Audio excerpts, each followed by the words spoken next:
नमस्कार बच्चों, triangle maths academy YouTube channel पर आपका स्वागत है। आज हम पढ़ेंगे कक्षा 10 की प्रश्नावली 3.3 का पहला सवाल। तो देखिए बच्चों, और हाँ, अगर चैनल सब्सक्राइब नहीं किया है तो प्लीज चैनल को सब्सक्राइब कर दीजिए। तो देखिए पहला सवाल दिया हुआ है, निम्न रेखिक समीकरण युग्मों को प्रतिस्थापन विधि द्वारा हल कीजिए। तो हम यहाँ पे पढ़ रहे हैं दो चर वाले रेखिक समीकरण युग्म। तो इनको दो चर वाले रेखिक समीकरण युग्मों को हल करने का चार विधि होता है। पहला हमने 3.1 3.2 में पढ़ लिया पिछले वीडियो में, उसको बोलते हैं ग्राफीय विधि, यानी ग्राफीय विधि से भी हम इसका हल ज्ञात कर सकते हैं। दूसरा है प्रतिस्थापन विधि, जो हम 3.3 में पढ़ेंगे, और फिर 3.4 में पढ़ेंगे अपन विलोपन विधि, ठीक है, और 3.5 में पढ़ेंगे हम वज्र गुणन विधि। तो ये चार प्रकार की विधियां हैं, बस तुम्हें विधियां ध्यान रखनी है, सवाल एक जैसे हैं सारे, ठीक है। तो देखिए यहाँ पे दो समीकरण दिया हुआ है, इसको हमें प्रतिस्थापन विधि द्वारा हल करना है। तो इसको समझने से पहले आपको एक चीज समझनी पड़ेगी, ये आपको याद रखना है, इंपॉर्टेंट है। LHS और RHS, इस समीकरण के बराबर के इधर वाला तो LHS कहलाता है और बराबर के उधर वाला RHS। LHS यानी लेफ्ट हैंड साइड और RHS यानी राइट हैंड साइड, ठीक है। किसी भी चिन्ह वाली संख्या को यानी प्लस वाली संख्या को यदि हम लेके जा रहे हैं बराबर के उधर, उसको बोलते हैं पक्षांतरण करना, तो वो हो जाती है माइनस की। ठीक इसी प्रकार माइनस वाली को लेके जा रहे हो तो वो हो जाएगी प्लस की। गुणा वाली को लेके जा रहे हो उधर तो वो जाएगी भाग में, या फिर इसको बट्टे में भी लिख देते हैं, तो बट्टे में सही रहता है, बट्टा लिख देंगे। और यदि भाग या बट्टे में कोई संख्या है तो वो जाएगी गुणा के अंदर। तो ये तरीके काम आएंगे इनको सोल्व करने में। तो इसको दे देते हैं हम समीकरण 1 और इसको दे देते हैं समीकरण 2।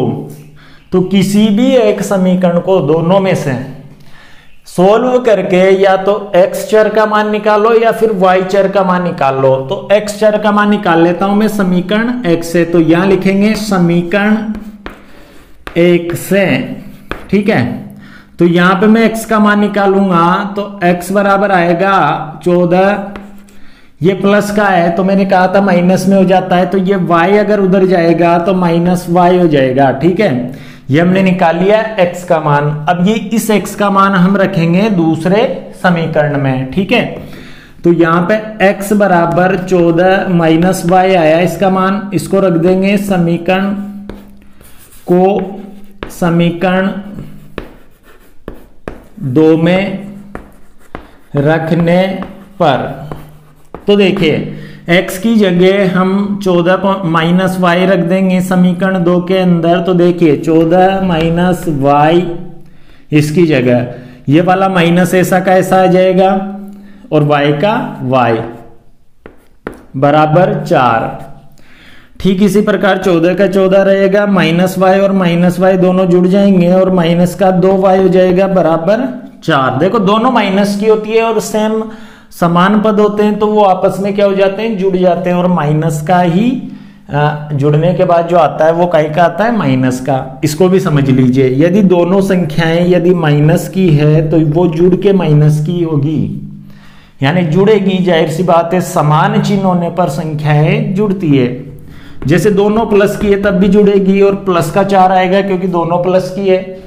एक माइनस की है और एक प्लस की है तो घटती है, और घटाएंगे तो क्या बचेगा, 0। ठीक इसी प्रकार यदि आगे का प्लस है और पीछे का माइनस है तब भी घटेगा और बचेगा 0। तो असमान चिन्ह पर तो घटेगा और समान चिन्ह पर जुड़ेगा, और जो चिन्ह दोनों पे लग रहा है वही चिन्ह आ जाएगा, ठीक है। तो ये चीजें भी आपको ध्यान रखनी है। अब 14 को मैं उधर लेके जा रहा हूं तो 2y ऐसा का ऐसा, माइनस का माइनस बराबर 4। ये हो जाएगा प्लस में है, कुछ भी चिन्ह है तो कहीं में माना जाता है प्लस में, तो ये हो जाएगा माइनस में। माइनस 2y का माइनस 2y प्लस 4 और माइनस 14 घटेगा क्योंकि असमान चिन्ह है, तो माइनस का क्या बचेगा, 10। फिर आप दोनों तरफ माइनस लगा हुआ है तो माइनस से माइनस काट सकते हो। y बराबर आ जाएगा 10/2। देखो इसको माना जाता है गुणा में, और गुणा वाला कहीं में जाता है बट्टे में, तो ये बट्टे में चला गया इसके।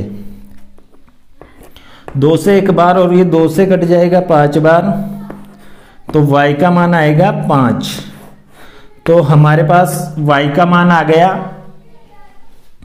अब इसी प्रकार आप जो y का मान है इसको आप समीकरण 1 या 2 दोनों में से किसी में भी रखकर x का मान निकाल सकते हो। ठीक है, तो यहाँ पे हम रखेंगे y बराबर 5, समीकरण 1 में रख रहा हूं मैं, किसी में भी रख सकते हो, दूसरी वाली में भी रख सकते हो। y बराबर 5 समीकरण 1 में रखने पर, तो देखिए 1 में x का 1 प्लस का प्लस y की जगह 5 बराबर 14। ठीक है, यहाँ पे अपन ने रख दिया 5।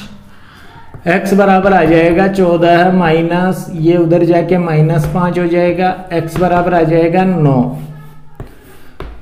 तो x का मान तो आया 9 और y का मान आया 5, दोनों को एक साथ लिख दीजिए, यही हमारे आंसर है। ठीक इसी प्रकार हम आगे के सवाल सोल्व करेंगे। तो देखिए अब इसका देखिए बच्चों, अब इसका दूसरा सवाल दिया हुआ है s माइनस टी बराबर 3 और s बटा 3 प्लस टी बटा 2 बराबर 6। इसको हम दे देंगे समीकरण 1 और इसको हम समीकरण 2 देने से पहले इसको सरल कर लेंगे, यानी इस रूप में लिख लेंगे। ये जो बट्टे हैं इनको हटाना पड़ेगा। तो 3 और 2 का बट्टे में होता है तो एलसीएम लिया जाता है, तो 3 और 2 का एलसीएम हो जाएगा 6। ठीक है, 3 का भाग देंगे 6 में तो 2 बार जाएगा, 2 को s से गुणा कर दो तो 2s आ जाएगा। ठीक है, 2 को आप ऐसा लिख दो ताकि s की तरह नहीं लगे। फिर प्लस का प्लस, इस 2 को भी आप ऐसा ही लिख दीजिए। फिर 2 का देंगे, इसमें एलसीएम में 3 बार जाएगा, 3 को t से इंटू करेंगे तो 3t आ जाएगा बराबर 6। अब इधर भाग में होता है, मैंने बताया था, वो गुणा में चला जाता है तो इससे गुणा हो जाएगा ये जाके।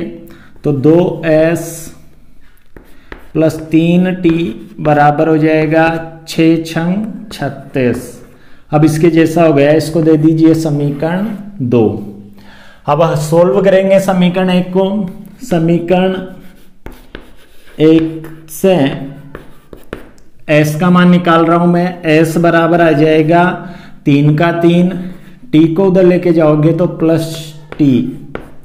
ठीक है, तो s बराबर 3 प्लस t समीकरण 2 में रखने पर, यदि आप पहली समीकरण को सोल्व करके उस किसी चर का मान निकाल रहे हो तो उसको आप समीकरण 2 में रखना है, और 2 को सोल्व करके निकाल रहे हो तो फिर उसको समीकरण 1 में रखना है। ऐसा नहीं कि इसका मान इसी से निकाल कर वापस इसमें रख दिया, तो ऐसा गलत हो जाएगा। ठीक है, तो यहाँ पे s की जगह अपन रखेंगे, यहाँ पे दूसरा समीकरण में 3 प्लस t, तो यहाँ 2 का 2 ये गुणा है, s का मान अपन रख देते हैं ब्रैकेट में 3 प्लस t, इस s की जगह पे प्लस का प्लस 3t का 3t बराबर 36 के 36। इसको सोल्व करेंगे तो अंदर गुणा हो जाते हैं ब्रैकेट, 2 तिया 6 हो जाएगा, 2 को t से गुणा करेंगे तो 2t आ जाएगा प्लस 3t बराबर 36। देखिए इन दोनों को तो जोड़ रहा हूं मैं, 2 और 3 कितना हो जाएगा 5t बराबर 36। इस 6 को उधर लेके जा रहा हूं संख्या वाले पद को। ठीक है, तो -6 हो जाएगा, 5t बराबर हो जाएगा 36 में से 6 गया तो 30। अभी गुणा में तो बट्टे में जाएगा 30 बटे 5, 5 से एक बार, 5 से 6 बार, t का मान आ जाएगा अपने पास 6। ठीक है, ये हमारा पहला आंसर आ गया। अब इसी प्रकार s का मान निकालेंगे, उसको आप समीकरण किसी में भी रख सकते हो, 1 में रखूंगा मैं, तो t बराबर 6 समीकरण 1 में रखने पर, तो देखिए s का s माइनस t की जगह 6 बराबर 3, s बराबर 3, ये प्लस -6 प्लस 6 हो जाएगा, s बराबर 9 हो जाएगा। ठीक है, तो ये हमारे पास दोनों मान आ गए, दोनों को एक साथ लिख देंगे। t बराबर कितना आया था 6, ये दोनों ही अपने आंसर हो जाएंगे। ठीक है, अब इसका तीसरा सवाल देखिए बच्चों। अब तीसरा सवाल यह है समीकरण 1 और इसको हम दे देंगे समीकरण 2। ठीक है, तो देखिए समीकरण 1 से समीकरण एक से हम एक चर का मान निकालेंगे, तो x का मान निकाल रहा हूं मैं 3 ऐसा का ऐसा, ये y उधर जाएगा तो प्लस y हो जाएगा, x बराबर आ जाएगा 3 प्लस y बटे 3, ये वाला गुणा में 3 है तो ये बटे में चला जाएगा, ठीक है, इन दोनों के नीचे।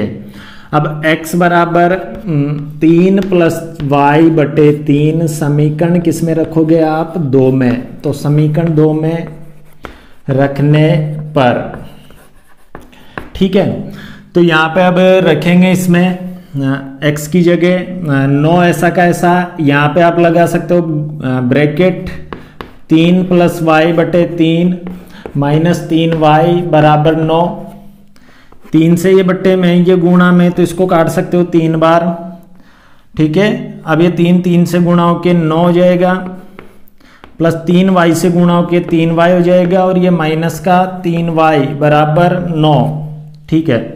इधर 3y से 3y कट गया क्योंकि प्लस माइनस में 9 बराबर 9 आ रहा है, तो यहाँ पे चर ही नहीं बचा, तो आप मान किसका निकालोगे? तो इसमें ऐसी कंडीशन बन जाए ना, दोनों तरफ बराबर आ जाए संख्याएं और कुछ भी चर नहीं बचे, तो ऐसी कंडीशन में क्या होता है, अतः इस कंडीशन में अनंतल होते हैं, इसमें अपरिमित रूप से अनेक हल होंगे, ये इसका आंसर हो जाएगा। क्योंकि चर ही नहीं बचा है ना, तो यहाँ x का मान भी बहुत सारे आ सकते हैं और y के मान भी बहुत सारे आ सकते हैं, यानी इसके आंसर अनेक होंगे, इस वजह से इसमें कुछ भी चर नहीं बचा। हमने पढ़ा था ना, तीनों अनुपात बराबर हो, a1 बटा a2 बराबर b1 बटे b2 बराबर c1 बटे c2, तो इन दोनों को देखो, यहाँ पे भी 1/3 आ रहा है, यहाँ पे भी 1/3 आ रहा है, और यहाँ पे भी 1/3 आ रहा है, तो तीनों के अनुपात बराबर होंगे तो अनेक हल होंगे, तो एक हल तो अब नहीं निकाल सकते क्योंकि बहुत सारे हल होंगे। तो अब इसका आप चौथा सवाल 0.2x प्लस 0.3y बराबर 1.3, फिर दूसरा समीकरण है 0.4x प्लस 0.5y बराबर 2.3। तो सबसे पहले ये पॉइंटों में आ रहा है, यदि आप पॉइंटों में भी हल करोगे तब भी आंसर वही आएगा, लेकिन कैलकुलेशन कठिन हो जाती है पॉइंटों में, तो हम इसको बिना पॉइंटों में बदलेंगे। तो 2 तरीके हैं बिना पॉइंटों में बदलने के, या तो आप समीकरण 1 को देखो, इसको ध्यान से समझना, या तो आप समीकरण 1 को इस विधि से बदल सकते हो, यहाँ पे भी 1 अंक छोड़ के लगा है, चर को नहीं देखते, ओनली संख्या को देखो 0.2, तो 1 अंक छोड़ के पॉइंट लगा हुआ है, यहाँ पे भी 1 अंक छोड़ के लगा हुआ है, यहाँ पे भी 1 अंक छोड़ के लगा हुआ है, तो नीचे 10 लग जाएगा, पॉइंट हटाते नीचे क्या लग जाता है 10, तो ये बदल गए बिना पॉइंटों में, ये हो जाएगा 2x बटा 10 प्लस ये हो जाएगा 3y बटे 10 और ये हो जाएगा 13 बटे 10। फिर यहाँ पे एलसीएम 10 आएगा दोनों का, तो नीचे वाले 10 से ये 10 कट जाएंगे, यानी तीनों 10 कट गए, तो ये हमारे पास समीकरण रह जाएगा 2x प्लस 3y बराबर 13। ये तो है पहला तरीका। दूसरा तरीका है कि इसको 10 से मल्टीप्लाई कर दो, यानी गुणा कर दो, किसी भी संख्या को पॉइंटों वाली को अगर 10 से गुणा कर देते हैं तो वो फिर बिना पॉइंटों में बदल जाती है, यानी 1.4 को यदि आप 10 से गुणा करोगे तो वो किस में बदल जाएगा, 14 में बदल जाएगा। तो मैं इसी तरीके से कर रहा हूं, आप चाहो तो पहला तरीका भी इस्तेमाल कर सकते हो, यानी नीचे 10 लगा के हटा सकते हो। पहले नंबर नहीं देना, पहले आपको दोनों को 10 से गुणा करना है। तो मैं यहां लिखूंगा दोनों समीकरण को 10 से गुणा करने पर, देखो पूरी समीकरण को यदि किसी एक संख्या से गुणा कर रहे हो तो उसमें कोई चेंज नहीं होता, तो पूरी समीकरण को मैं 10 से गुणा कर रहा हूं। यदि 0.2 को 10 से गुणा करोगे तो ये हो जाएगा 2x, फिर 0.3y को 10 से गुणा करोगे तो ये हो जाएगा 3y बराबर यहाँ आ जाएगा 13। अब दे सकते हो आप समीकरण 1। ठीक इसी प्रकार 4x प्लस 5y बराबर 23, इसको दे देंगे समीकरण 2। अब समीकरण 1 को हल करेंगे, समीकरण 1 को 1 से, ठीक है, x का मान निकाल रहा हूं मैं, ठीक है। तो 13 माइनस 3y हो जाएगा, ये 3y प्लस का है, उधर जाके माइनस x बराबर हो जाएगा 13 माइनस 3y बटे 2। ये वाला 2 कहाँ चला जाएगा, नीचे। अब इस x का मान हम रखेंगे समीकरण 2 में। तो देखो x बराबर 13 माइनस 3y बटे 2 समीकरण 2 में रखने पर देखिए ये गुणा में 4 है, ये तो आगे आ जाएगा और इस मान को हम रख देंगे ब्रैकेट में, क्योंकि ब्रैकेट भी क्या होता है, गुणा होता है। तो यहां रख दिया मैंने x की जगह। अब ये वाला प्लस लगाएंगे, 5y का 5y बराबर 23 का 23। 2 से आप काट सकते हो इसको 2 बार। अब ये 2 बचा अंदर, ब्रैकेट से गुणा होगा तो 13 दूना 26 माइनस का माइनस, ठीक है। 2 तिया 6y प्लस 5y बराबर 23। इन दोनों को हल कर लेंगे तो माइनस का y बचेगा, ठीक है।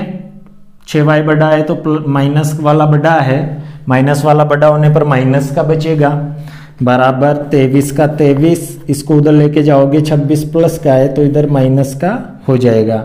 तो माइनस y बराबर आएगा माइनस का 3। 26 में से 23 गया तो माइनस 3 बचेगा, क्योंकि बड़ा माइनस का है। माइनस से माइनस कैंसिल हो जाएगा, y बराबर बचेगा 3, ठीक है। दोनों तरफ माइनस है तो माइनस से माइनस हट जाते हैं, y का मान कितना रह गया, 3। तो y बराबर 3 अब आप रख सकते हो समीकरण 1 में रखने पर। तो देखिए y की जगह 3 रख देंगे यहाँ पे, 2x का 2x प्लस का प्लस 3 का 3, y की जगह भी आप 3 रख सकते हो बराबर 13 का 13। 2x का 2x प्लस 3 तिया 9 बराबर 13। 2x का 2x 9 को उधर लेके जाओगे तो माइनस 9। 2x बराबर 4 बचेगा, 13 में से 9 गया तो x बराबर 4 बटे 2। 2 से काट दो 2 बार, x का मान आ जाएगा 2, ठीक है। तो यहाँ पे x का मान तो 2 आ गया और y का मान कितना आ रहा है, 3। तो बच्चों आपके अच्छे से समझ में आया होगा। आज हम इतना ही पढ़ेंगे, फिर अगले वीडियो में समझेंगे बाकी सब। मेरे द्वारा दी गई जानकारी आपको अच्छी लगी तो प्लीज़ चैनल को सब्सक्राइब करें और बेल आइकन प्रेस कर ले, ताकि ऐसी ही शानदार वीडियो आप तक पहुंचती रहे। धन्यवाद। जय हिंद, जय भारत।